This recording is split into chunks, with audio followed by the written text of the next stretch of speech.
In today's video, we are going to show you how to convert a code into an invoice in Xero.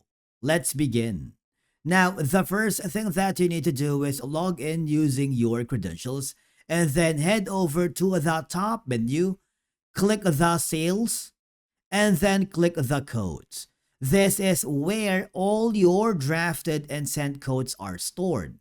Now find the code that you want to convert. For example, in my case, I am going to be choosing this. Click to open it. Now here's the magic part. At the top right corner, you will see a three dots icon. If you click on it, multiple options will appear. I want you to click the copy to. Now this small window will give you multiple options. And we are choosing the copy code to invoice and click the create draft.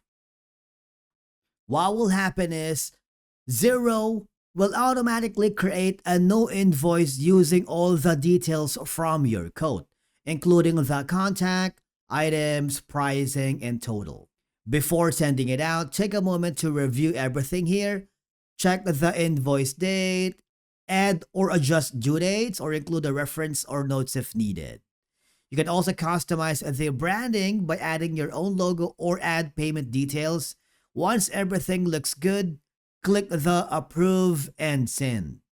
And you can also email the invoice directly to your client from Xero, making the whole process super efficient. And basically that's it for today's video on how to convert your code to an invoice. Thank you so much for watching. We will see you in the next video.